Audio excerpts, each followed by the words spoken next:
Hi students, let us start new chapter atomic structure. This is very important chapter. In our chemistry we have three branches: inorganic, organic, physical chemistry. This atomic structure concepts are frequently using in all three branches of chemistry. That's why this is most important.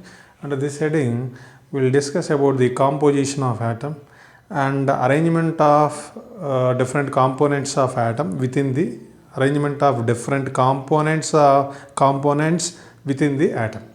Okay, in other words, it deals about the inside picture of the atom. Okay, first we'll see what is atom. Atom is the smallest particle of matter and it does not exist independently. So it is a very minute particle, we can't see directly, even under microscopes also we are unable to see such a minute particle. Earlier it was thought that atom is a indivisible. Atom is a indivisible, which means cannot be further divided. Indivisible. Later it was proved that atom is a divisible one, especially discharge tube experiments proved that atom is a divisible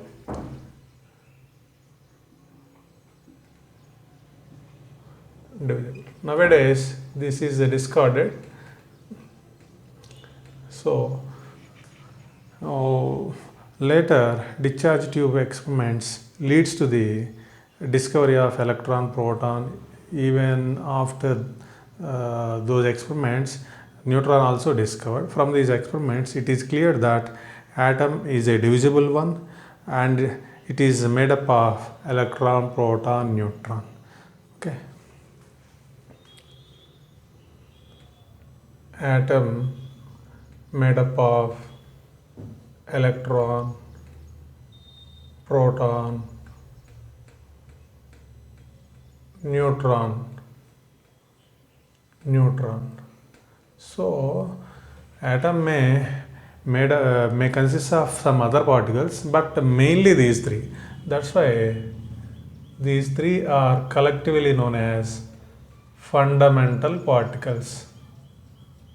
Fundamental particles. These are called as fundamental particles of atom. Now we will discuss about discovery of electron, proton, neutron, one after another one, and some important aspects of these fundamental particles also we will discuss. Okay, first we will see the discovery of electron. Now we will discuss about the discovery of electron.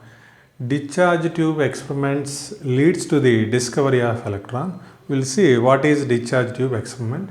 Discharge tube, this is a discharge tube. This discharge tube, it is a long narrow glass tube. Two plates are placed at the end of the discharge tube. Those are called as cathode and anode. Cathode is a plate that connected to battery's negative terminal. Okay, anode is a plate that connected to battery positive terminal. Okay, now the discharge tube is filled with hydrogen gas. Here this gas pressure maintained at very low pressure, 0.0001 millimeter of Hg. Later here very high voltage is maintained, 10,000 voltage. When hydrogen gas kept at low pressure is subjected to high voltage, then a stream of particles moves from cathode to anode. Such a stream of particles are known as cathode rays. Okay, now we will see what is the origin of cathode rays. What are cathode rays? How those are generated, we will see.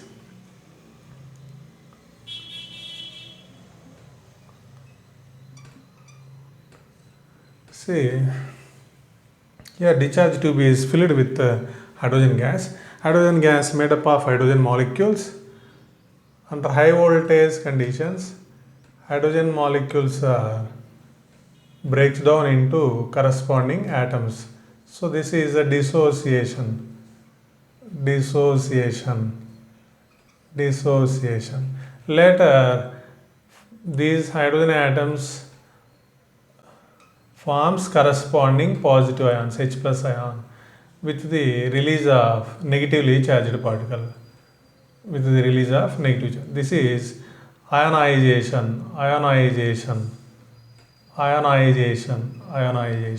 First step is dissociation. Hydrogen molecule dissociates into hydrogen atom. Next step is ionization. Hydrogen atom forms corresponding hydrogen ion, hence it is hydrogen. In step 2, negatively charged particles are generated. So in discharge tube many H2 molecules are there, all those are dissociate like this, therefore many negatively charged particles are generated. Right now our discharge tube is having negatively charged particles. These negatively charged particles gets attracted by the anode and moves towards anode from cathode. Such a stream of negatively charged particles are known as cathode rays. Therefore, here these negatively charged particles are called as cathode rays. Therefore, what are cathode rays? Cathode rays are a stream of negatively charged particles.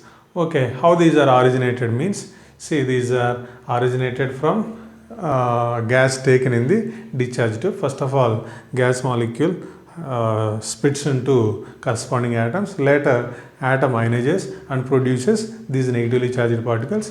Therefore, a stream of these negatively charged particles are called as cathode rays. This is the origin of cathode rays. Now we will see the properties of cathode rays.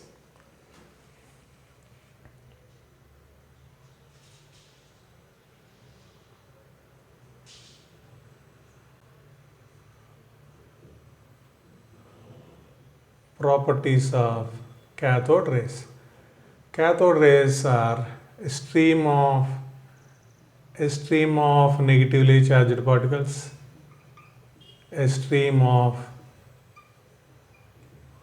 negatively charged particles. A stream of negatively charged particles. Second one, these travels in straight line.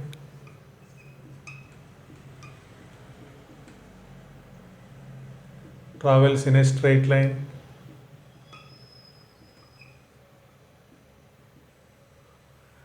Third one, these are material particles.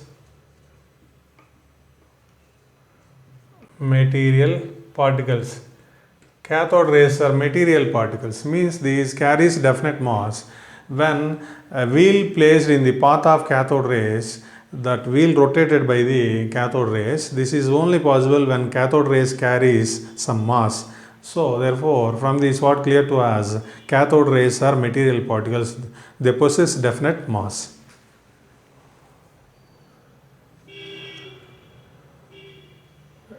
Cathode rays are deflected by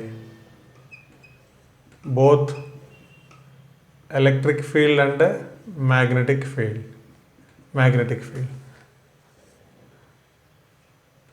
So this is negative plate of the electric field.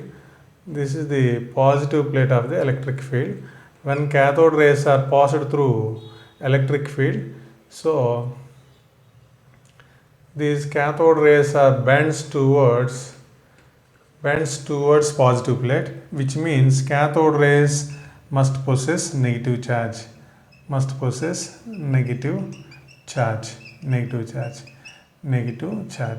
Therefore, this deflection indicates the negative charge over the cathode rays. So next, fifth one, here instead of hydrogen gas, we may take another gas like O2, Cl2, N2, like that. Suppose if hydrogen gas is replaced by another gas, that gas also similarly dissociates, molecules are dissociated into atom, later atom ionizes and produces negatively charged particles. Same cathode rays are obtained whether whether we are taking particular any gas. So therefore, whatever the gas used in discharge tube, always we are getting same cathode rays. Therefore, here cathode rays not depends upon the nature of gas used in the discharge tube. Similarly, if we replace these metal electrodes with another metal, even though same cathode rays are obtained. Therefore, here cathode rays not depends on the nature of gas used and metal plates used in the discharge tube. So, cathode rays independent on the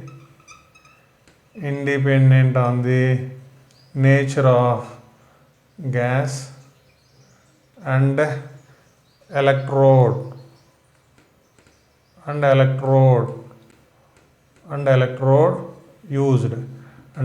used means here these negatively charged particles are universal, means all kinds of atoms are made up of these negatively charged particles. So these negatively charged particles are universal, which are present in all kinds of atoms. Therefore, these negatively charged particles which are universal, which are present in all kinds of atoms, are known as electrons. In this way, discharge tube experiment leads to the discovery of electron. Okay, here electrons are nothing but cathode rays, carries definite mass because cathode rays are material particles, and moreover definite mass, and these are having negative charge. Now we'll discuss about the charge, mass and charge to mass ratio of electrons. Now we'll see about the charge of electron.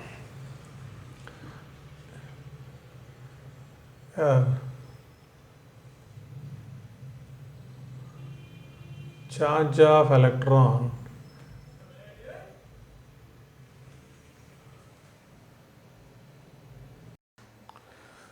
come to charge of electron. Charge of electron is determined by Millikan by using his famous oil drop experiment. Charge of electron is determined as minus 1.6 into 10 power minus 19 coulombs. Okay. Next, J.J. Thomson measured the charge to mass ratio of electron. See, E is the charge of electron, M is the mass of electron. So this ratio, charge to mass ratio of electron, is called specific charge or charge to mass ratio.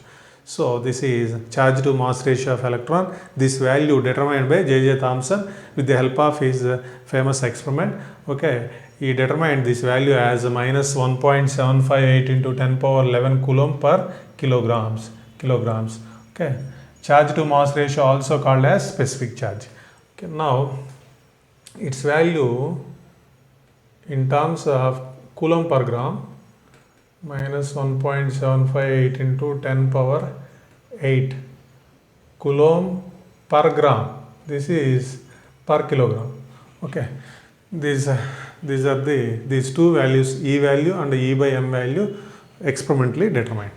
With the help of these two, we can find out the mass of electron. Actually, mass of electron cannot be determined directly because electron is a very minute particle. We are unable to measure its mass directly. That's why indirect methods we are choosing. Yeah.